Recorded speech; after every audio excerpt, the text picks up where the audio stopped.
안녕하세요. 예수님은 이렇게 말씀하십니다. 43번째 오늘 마지막 시간입니다. 이 코너에서는 예수님께서 말씀하신 것들을 통해서 예수님께서 전하시고자 하는 핵심 메시지에 대해서 살펴보았습니다.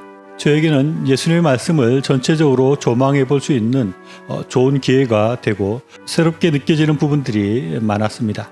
기독교 역사가 2000년이 지나면서 기독교의 나름대로 많은 전통들이 생기고 또 그래서 우리 신앙 가운데 예수님의 말씀에 덧붙여서 생겨난 많은 선입견들과 신앙의 관습들이 있다는 것을 생각하게 됩니다. 그런 의미에서 예수님의 말씀을 살펴보는 것은 그런 여러 가지 선입견을 내려놓고 예수님의 말씀의 본질을 살펴볼 수 있는 좋은 기회가 되었다고 저는 나름대로 생각을 합니다.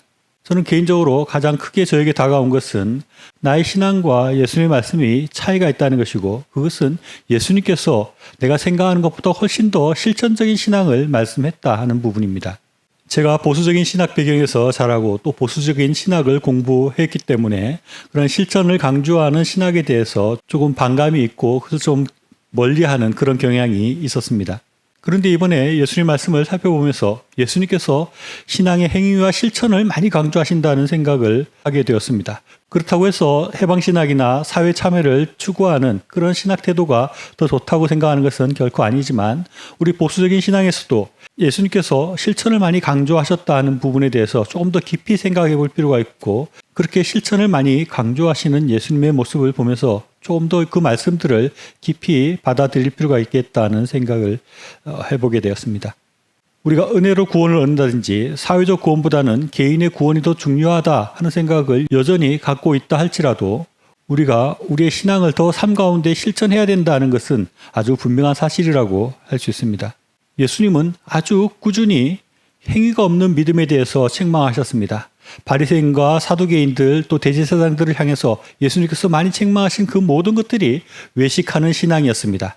형식적이고 의식적인 종교 행위만 있고 입과 머리로서만 믿는 그런 믿음을 주님께서는 책망하시고 삶과 행위를 통해서 신앙을 실천해야 된다는 말씀을 하신 것입니다. 예수님의 말씀을 살펴보면 우리의 신앙은 굉장히 정적이고 의식적인 것에 비해서 예수님이 말씀하시는 신앙은 굉장히 역동적이고 실제 삶 가운데 이루어지는 실제적인 그런 신앙이라고 할 수 있습니다. 예수님은 우리의 신앙이 교회 안에서 머무르는 것이 아니라 우리의 신앙을 끌고 세상으로 또 믿지 않는 사람들 가운데로 나아가야 된다는 말씀을 주님께서는 하고 계시는 것입니다. 그리고 예수님께서는 천국에 대해서도 막연하거나 추상적인 그런 관념적인 생각이 아니라 실제로 다가오는 또는 우리에게 맞닥뜨려야 될 실제적인 천국과 종말에 대해서 말씀하신다는 것을 볼 수 있었습니다. 예수님께 천국과 종말은 신앙 한 구석에 머물러 있는 생각이나 관념이 아니라 실제로 벌어질 일이었고 우리의 삶 가운데 그것을 대비해야 되는 실제적인 것이라는 것을 또한 볼 수 있었습니다. 한마디로 예수님께서 말씀하신 신앙은 우리의 머리나 마음속에만 머무는 것이 아니라 우리의 손과 발로 삶 가운데 구체적으로 나타나는 신앙이었다는 것을 발견할 수 있었습니다.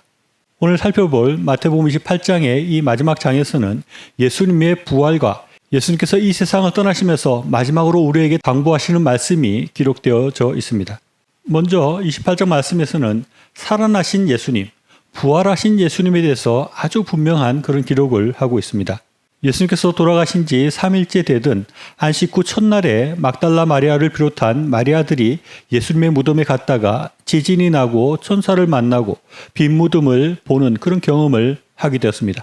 그리고 이들이 제자들에게 그 사실을 말하겠다고 가는 중에 예수님께서 나타나셔서 평안하라 라고 말씀하시고 무서워하지 말라 가서 내 형제들에게 갈릴리로 가라 하라 거기서 나를 보리라는 말씀을 하십니다.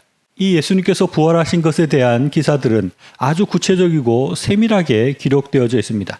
이것은 예수님께서 아주 분명하게 다시 살아나셨고 살아계신다는 것을 분명하게 말하려는 의도가 들어있다는 것을 우리가 생각할 수 있습니다.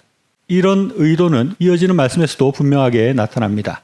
여인들이 경비병들과 대제사장들에게 예수님의 부활을 알렸으나 그들은 제자들이 예수님의 시신을 도둑질했다는 거짓 소문을 퍼뜨려 예수님의 부활을 숨기려고 했다는 것까지 성경은 기록하고 있습니다.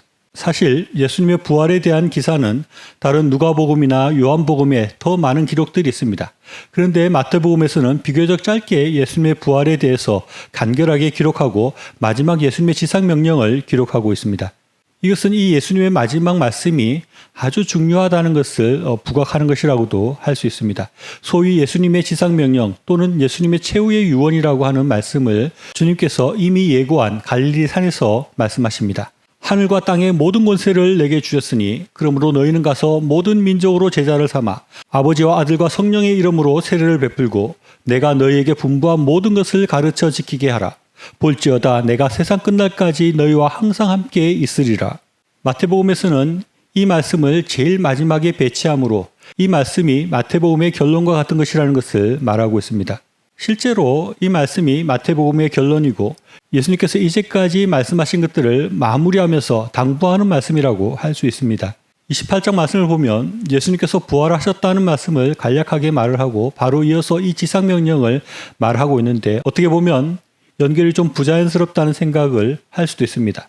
그러나 오히려 저는 이것이 굉장히 밀접하게 연결되어 있다는 생각을 하게 됩니다. 왜냐하면 예수님의 이 마지막 말씀, 이 지상명령의 말씀은 철저하게 부활을 전제하고 살아나신 예수님이 할 수 있는 말씀이기 때문에 그렇습니다. 예수님은 죽음의 권세를 이기시고 부활하셔서 이렇게 말씀하시는 것입니다. 하늘과 땅의 모든 권세를 내게 주셨으니 이 말씀은 예수님께서 죽고 없어진 것이 아니라 살아나셨고 살아 계셔서 하늘과 땅의 모든 권세를 가지고 이제부터 그 힘을 발휘하겠다는 그런 선포라고 할 수 있습니다. 이것은 어떤 다른 현인들이나 소위 말하는 성인들의 말과는 아주 차원이 다른 말이라고 할 수 있습니다. 그들은 이미 죽은 사람이기 때문에 그 말에 책임을 질 수도 없고 그들의 말에 대해서 그 말을 따르는 사람을 도와줄 수도 없습니다. 윗사람에게 잘 복종하고 제사를 잘 드려야 된다 하는 것을 말한 공자는 이미 죽었기 때문에 그가 그 말대로 한 사람을 도와주거나 그 사람들에게 복을 받게 해줄 수가 없습니다. 그러나 예수님께서는 살아계셔서 하늘과 땅의 권세를 가지고 지금 또 살아 역사하시는 분이십니다. 그래서 예수님께서는 예수님의 말씀을 따라서 살고 예수님의 일을 하는 사람을 도울 수 있고 그들에게 복을 주실 수 있다는 것입니다. 그 예수님께서 이렇게 말씀하십니다. 너희는 가서 모든 민족으로 제자를 삼아 아버지와 아들과 성령의 이름으로 세례를 베풀고 내가 너희에게 분부한 모든 것을 가르쳐 지키게 하라. 이 말씀에 따라서 우리는 모든 믿지 않는 자들에게 복음을 전해서 그들에게 믿게 하고 그들에게 세례를 베풀어야 합니다. 그리고 나서 이제까지 예수님께서 우리에게 가르쳐 주신 모든 것을 가르쳐 지키게 해야 합니다. 예수님의 이 말씀은 단순히 우리가 복음을 전하는 것에서 그치지 않습니다. 주님은 제자를 삼으라라고 말씀합니다. 즉 예수님께서 12제자를 가르치고 제자로 만드신 것처럼 우리가 그들에게 복음을 전하고 그들을 가르쳐서 예수님의 제자로 삼아야 한다는 것입니다. 그리고 그것은 예수님의 분부한 모든 것을 가르쳐 지키게 하는 것과 같은 말이라고 할 수 있습니다. 우리가 앞에서 예수님께서 분부하시고 가르친 것들을 살펴보았는데 우리가 하나님을 사랑하듯이 이웃을 사랑하고 그것이 입이나 머리로만 아니라 또는 종교의식으로만 아니라 실제 삶과 행위로 그 일을 해야 된다 하는 것입니다. 그리고 그런 구체적이고 실제적인 신앙을 실천하는 예수님의 제자들을 우리가 계속해서 만들어 가라고 주님은 말씀하십니다. 그리고 이 말씀들 가운데 중요한 것은 예수님께서 세상 끝날까지 너희와 항상 함께 있으리라 하는 말씀이라고 할 수 있습니다.